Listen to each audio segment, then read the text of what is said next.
लाला, मीठी बांसुरी बजाई रे नंद लाला।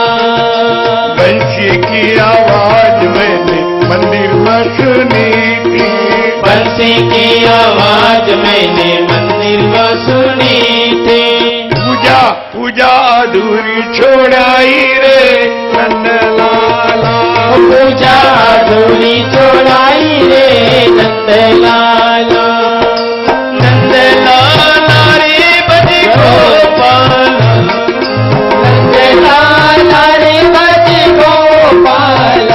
बाजी बांसुरी बजाई रे नंद लाला, बाजी बांसुरी बजाई रे नंद लाला, मीठी बांसुरी बजाई रे नंद लाला, मीठी बांसुरी बजाई रे नंद लाला। बंसी की आवाज मैंने माला में सुनी थी, बंसी की आवाज मैंने माला में सुनी थी। लहंगा लहंगा गला में खलाई रे नंद लाला, लहंगा गड़ा माँ खलाई रे नंद लाला। नंद लाला रे बजी गोपाल, नंद लाला रे बजी गोपाल। बाजी बांसुरी बजाई रे नंद लाला, बाजी बांसुरी बजाई रे नंद लाला, मीठी बांसुरी बजाई रे नंद लाला, मीठी बांसुरी बजाई रे नंद लाला। बंसी की आवाज मैंने बाड़ा में सुनी थी, बंसी की आवाज मैंने बाड़ा में सुनी थी। गैया गैया दूधती छोड़ाई रे नंद लाला, गैया धोती छोड़ाई रे नंद लाला। नंद लाला रे बज गोपाल, नंद लाला रे बज गोपाल। बाजी बांसुरी बजाई रे नंद लाला, बाजी बांसुरी बजाई रे नंद लाला, मीठी बांसुरी बजाई रे नंद लाला, मीठी बांसुरी बजाई रे नंद लाला। नंद लाला रे बज गोपाल, नंद लाला रे बज गोपाल। बाजी बांसुरी बजाई रे नंद लाला, बाजी बांसुरी बजाई रे नंद लाला, मीठी बांसुरी बजाई रे नंद लाला, मीठी बांसुरी बजाई रे नंद लाला। बात तो सही थी, यानी सब होश भूल गई थी, फिर भी भगवान शास्त्रार्थ करते हैं। तो भगवान के सामने शास्त्रार्थ कौन कर सकता? गोपियों ने कहा ठीक है, हम एक दो सवाल पूछते हैं, प्रश्न उसका उत्तर दो और हम चली जाते। राधे राधे। क्या आ गया? राधे राधे। ये डॉक्टर का झटका है, दवा डॉक्टर ने बोला है आपके, और आज्ञा लेके दवा ले लेना।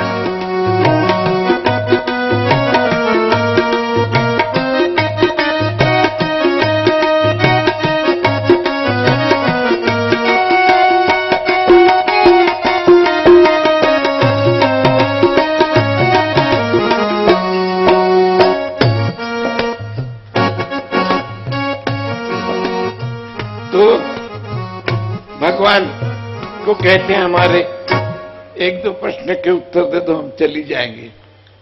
भगवान सोचते सच में जाएंगे क्या, लेकिन भगवान भी जानता है ये मेरी बाप लगी है, नहीं जाएंगे। याद रखो, आप यदि निर्मल होना तो भगवान आपके बीच में कुछ नहीं कर सकते, आपका कोई भगवान बुरा नहीं कर सकते। याद रखो, अपना मन शुद्ध रखो, मन शुद्ध रखो, भगवान से भी डरने की कोई बात नहीं। मन शुद्ध होना। भीष्माचार्य की बात आपने सुने हो, क्या कह रहे, और बचपन से अभी तक मैंने कोई पाप नहीं किया। ये शैलजा पर जन्नी की साखी सुनी, पहले मेरा उत्तर दो, बाद में मैं उत्तर दूंगा। और भगवान उनसे पूछने आपको बता दिया था, जो काम याद रखो, जो काम भगवान से होता नहीं वो काम संत करते हैं। जो काम भगवान से स्वयं नहीं होता वो काम गुरु करा करता है, याद रखो। इस पर पूरा भरोसा रखो। और फिर देखो गुरु पर कितनी बड़ी जिम्मेदारी होती है। शिष्यों का पाप पुण्य का फैसला होता है तब गुरु को बुलाया जाता है और पूछा जाता है कि इतना पाप किया तुमने, रोका क्यों नहीं? आधा पाप इसमें कि तुमको भोगना पड़ेगा। हर शिष्य के लिए गुरु को साधना करनी पड़ती है। केवल अपना रुपया नारियल ले लिया और मंत्र दिया, इसमें नहीं होता।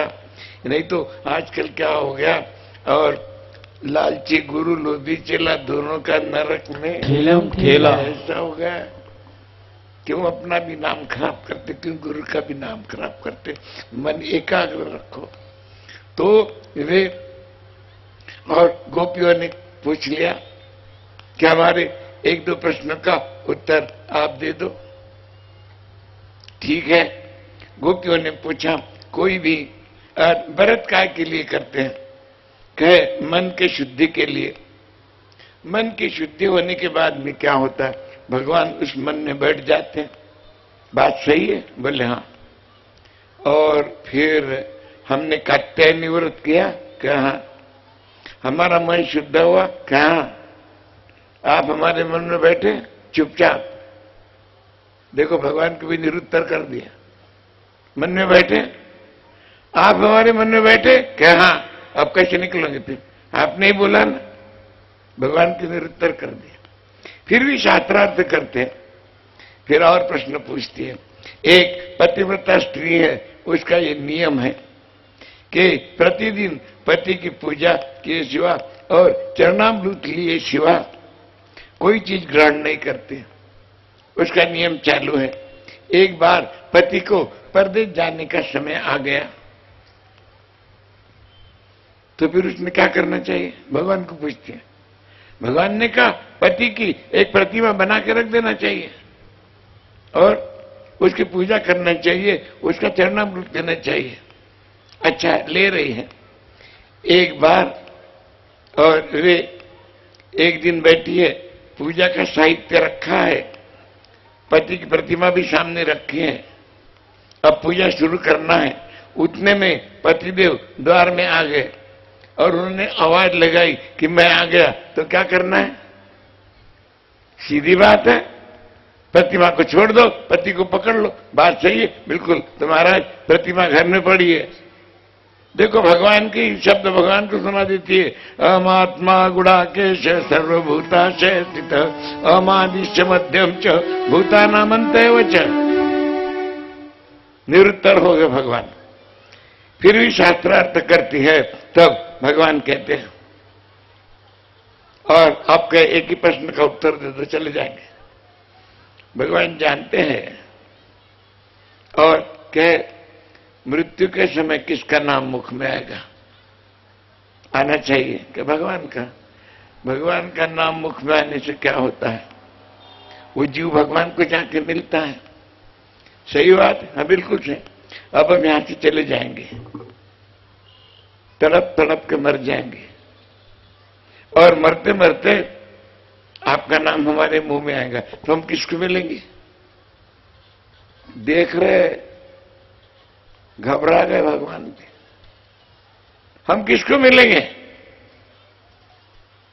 कि बंसी वाले हम किसको मिलेंगे? कि मुझे। फिर दुनिया क्या बोलेंगी? ये कृष्ण कितना निष्ठुर है। गोपियां प्रत्यक्ष में आई थी, ये मिला नहीं, और मरने के बाद में गुआ मिल गई। अरे भैया तेरा नाम बदनाम होगा, ले हम जा रहे। कि रुक जाओ, स्वागत है महाभागा। फिर दूसरे से लिखा है स्वागत, क्या इच्छा है? तो बस हमें रासरस प्राप्त हो। तो एक एक अब भगवान के इतने स्वरूप एकदम प्रकट। जितनी गोपियां थी उतने स्वरूप हो गए। दूसरा स्वरूप आया कहां से? वास्तविक भगवान तो अनेक रूप रूपाय विष्णु प्रभु विष्णु, चाहे जब चाहे जहां चाहे जितने रूप प्रकट कर सकते। लेकिन ये क्या, गोपियां कृष्ण रूप बन गई थी। तो कृष्ण उनके सामने खड़े थे। एक एक गोपी के हाथ में एक एक कृष्ण चले। इधर भोलेनाथ को पता चल गया कि रासलीला हो रही है। निकले अपना डेरा डंडा लेके, त्रिशूल और वो डमरू और वो। पार्वती को बोला नहीं, पार्वती को क्यों, कहाँ की तैयारी है? अरे देख लिया कि रासलीला में जा रहा हूं देखने के लिए, कि नहीं श्री कृष्ण के साथ में रास करने के लिए, के लेकिन पुरुषों को तो वहां प्रवेश नहीं है। भोलेनाथ भोले तो बहुत है, पुरुषों को प्रवेश नहीं है। तो फिर पार्वती तू मुझे स्त्री बना दे। अब पुरुष की स्त्री मैं कैसे बना दूं? आप तो फिर ऐसा कर, तेरे कपड़े मुझे पहना दे। अब स्त्रियों के कपड़े पुरुष को होते हैं कभी? नहीं होते। फिर जैसे तैसे चोली पहनाने गई, अरे घुसे में अंदर फाड़ दियो, इधर से काटी बांध दी, सारा बदन तो दिख रहा है। अरे क्या, अपना लहंगा पहनाने को गई, घुस नहीं रहा तो काट डाली, आ गया घुस गया, जैसे तवेली गुंडे सरी की दिखने लगे। तो फिर क्या, दर्जी को बुलाया, चोली सी दिया, घाघरा पहना दिया। अच्छा मैं जाता हूं नहीं बोलना, जाती हूं। अब पुरुष जाती हूं कैसा बोलेगा? ठीक है, और ऐसा खुला मुंह जा रहे हो, खुला मुंह, फिर क्या, तो मुंह बंद करके ऐसे क्या जाते हैं? अभी साड़ी पहनने की रह गई, साड़ी पहना दिया। अब जिसको कभी साड़ी पहनने की आदत नहीं है वे, और उसको साड़ी संभाल जाती। आजकल लड़कियां वो कपड़े पहनती ना, मुसलमानी कपड़े नहीं पहनती, ये वो ये आजकल देखो ना, ये साड़ा वाड़ा कम पहनते। और बच्चियों, कोई बच्चियां ऐसी हैं कि साड़ी भी नहीं पहनती आती।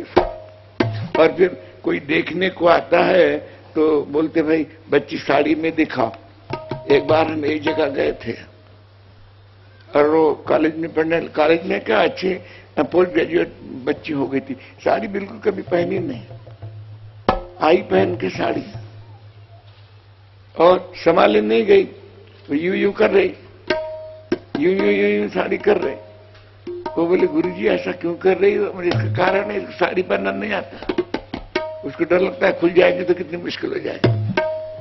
तो वैसा भगवान शंकर को कभी आदत ही नहीं है, तो साड़ी पहना दी।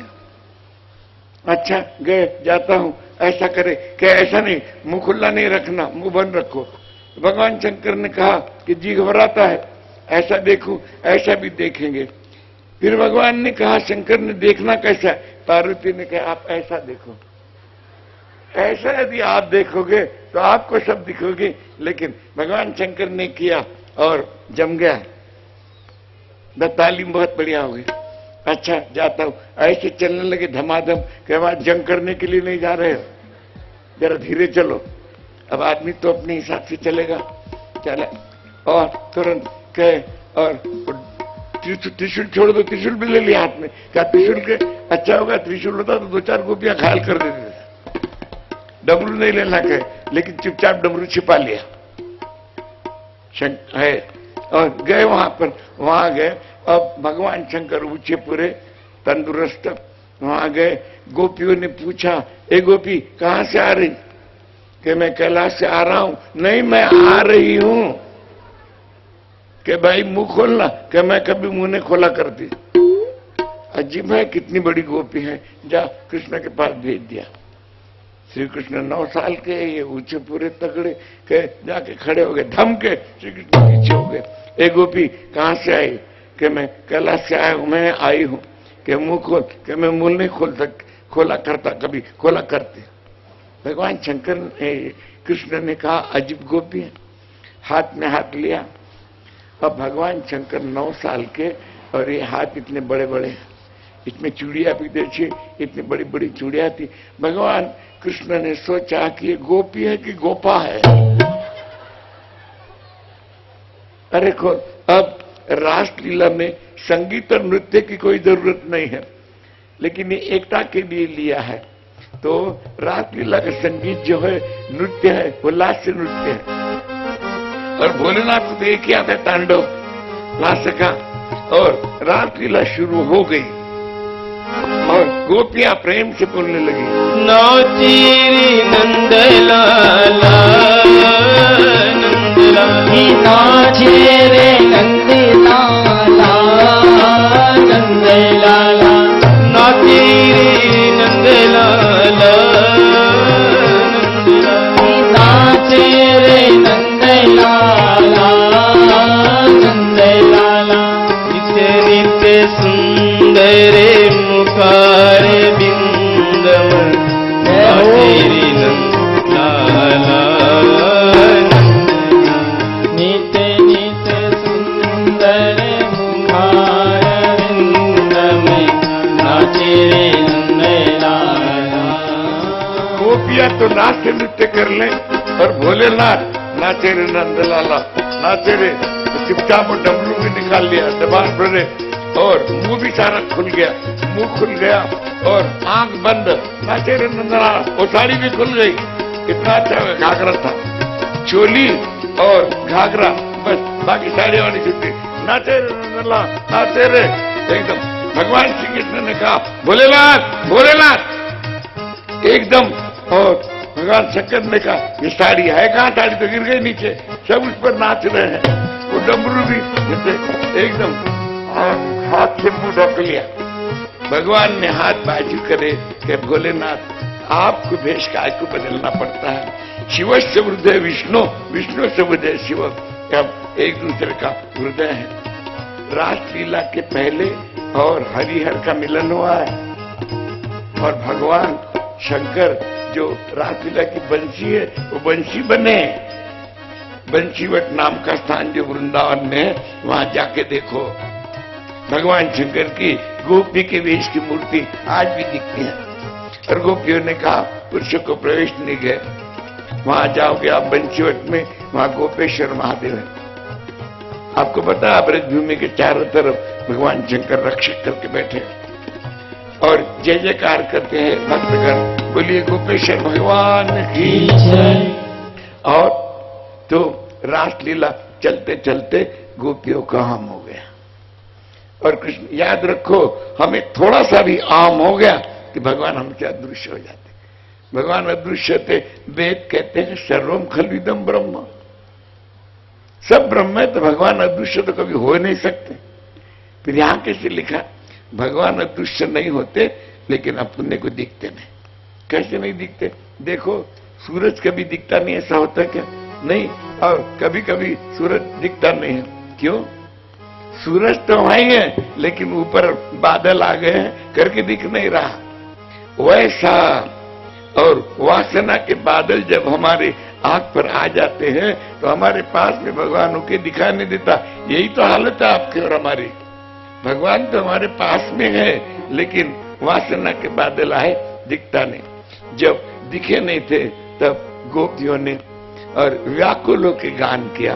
गोपियों ने गोपी गीत बोला और गोपी गीत के श्लोक 19 है।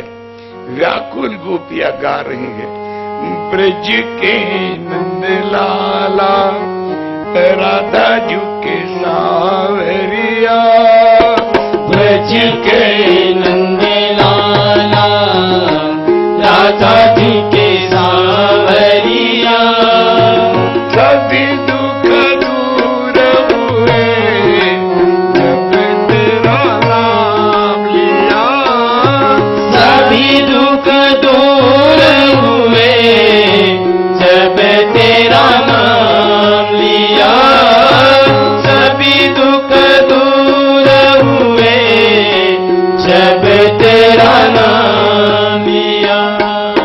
ब्रज के नंद लाला राधा जी के सावरिया, ब्रज के नंद लाला राधा जी के सावरिया, सभी दुख दूर हुए जब तेरा नाम लिया, सभी दुख दूर हुए जब तेरा नाम लिया। मन में श्याम बसे नयनों में बनवारी, मन में श्याम बसे नैनों में बनवारी, सुध बिखराय गई फूल लिखी धुन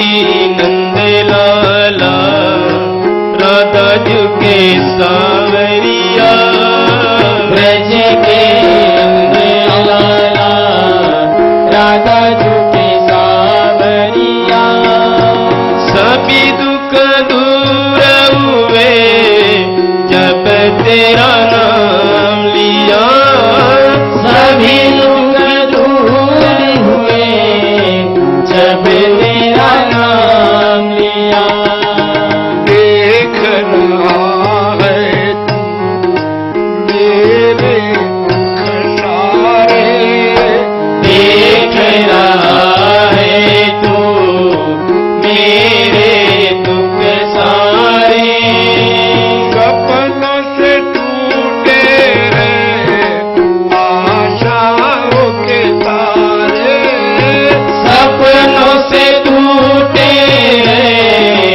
आशाओं के तारे फिर क्यों मेरे लिए चुप तेरी बांसुरिया फिर क्यों मेरे लिए चुप तेरी बांसुरिया सभी दुख दूर हुए जब तेरा नाम लिया सभी दुख दूर हुए सब तेरा नाम लिया ब्रज के नंद लाला राधा झुके सावरिया ब्रज के नंद लाला राधा झुके सावरिया सभी दुख दूर हुए जब तेरा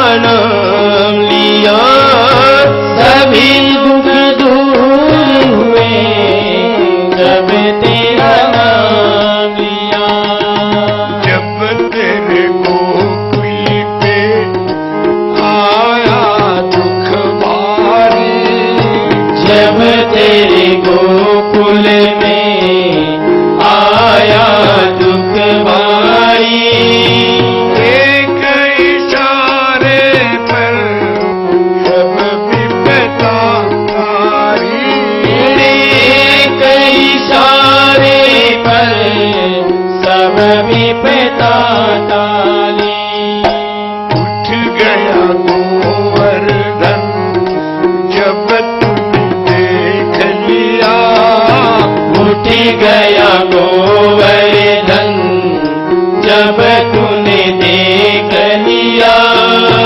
सभी दुख दूर हुए जब तेरा नाम लिया सभी दुख दूर हुए जब तेरा नाम लिया ब्रज के नंद लाला राधा झुके सावरिया ब्रज के नंद लाला राधा झुके सावरिया सभी दुख दूर हुए जब तेरा नाम लिया सभी दुख दूर हुए जब तेरा नाम लिया मेरा पुकारी जब गिरिधर गोपाला मीरा पुकारी जब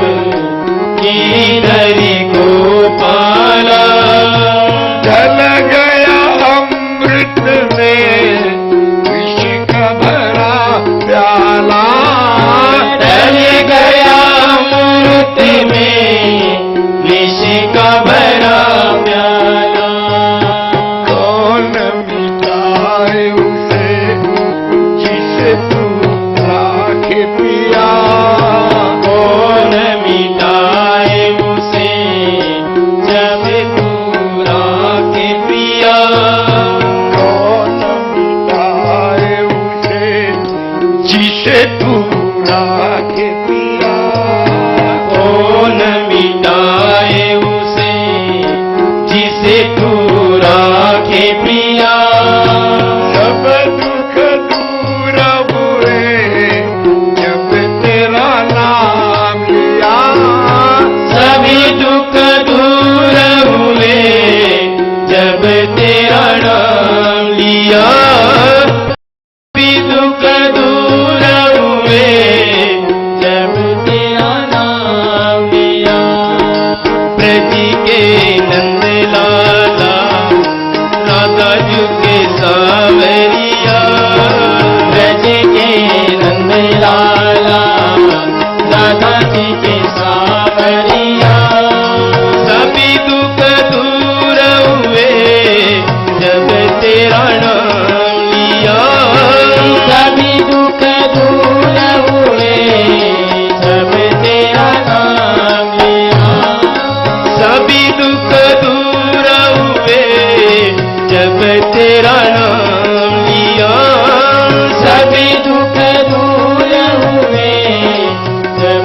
व्याकुलता आपके भगवान ने देखी कि भगवान आ गए।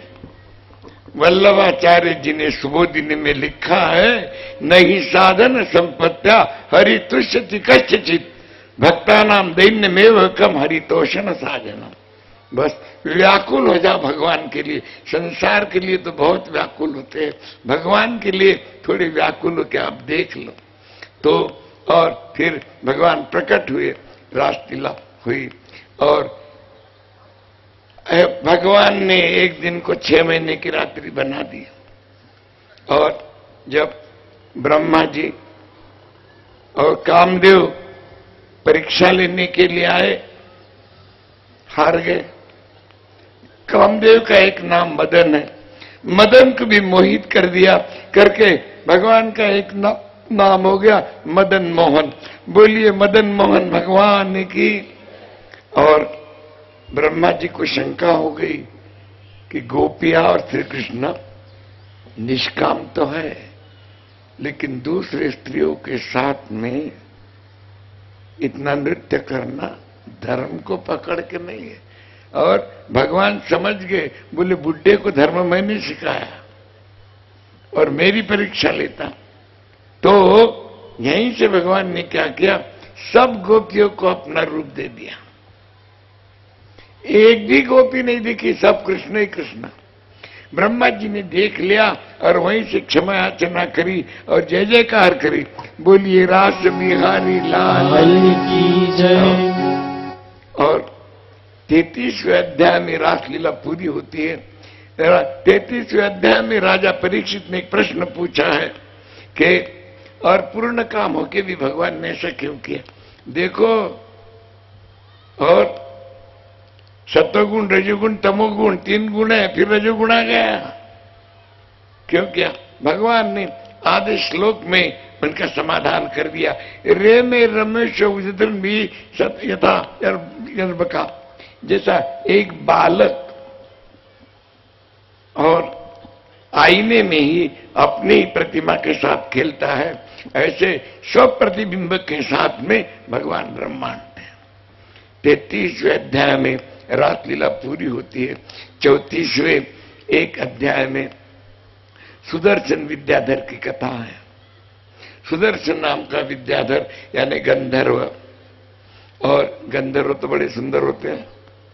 अंगिरा ऋषि की हंसी किया, जो ज्यादा सुंदर होता ना वो दूसरे को देखने के बाद में बड़ी हंसी करता, यानी अकड़ बहुत होती है। ऐसी अकड़ किसमें थी आपको बताऊं? श्री कृष्ण की रानियां बहुत थी, लेकिन सत्यभामा में बहुत अकड़ थी। उसको लगता था कि बस अरे रुक्मिणी जैसी सुंदर तो कोई नहीं थी, प्रत्यक्ष महालक्ष्मी। लेकिन रुक्मिणी भी जब जाने लगते थे तो सत्यभामा यूं बैठी थी जैसी बहुत ही खूबसूरत है, ऐसा। तो वे अहंकार हो गया था सत्यभामा को, अहंकार। अंगिरा ऋषि को हंसी करी, उसने हंसी करी तो वे सुदर्शन विद्याधर अंगिरा ने शाप दे दिया कि जा तू कुरूप अजगर हो जाएगा। क्षमा याचना करी। याद रखो, संत महात्मा शाप देते, अंदर थोड़े उनके पाप रहता कुछ अपने। अरे सभी तो उनके प्रेमी होते, उनके प्रति पाप रहता क्या? शाप देते, अंदर से बहुत मुलायम रहते हैं और फिर वरदान भी दे देते हैं।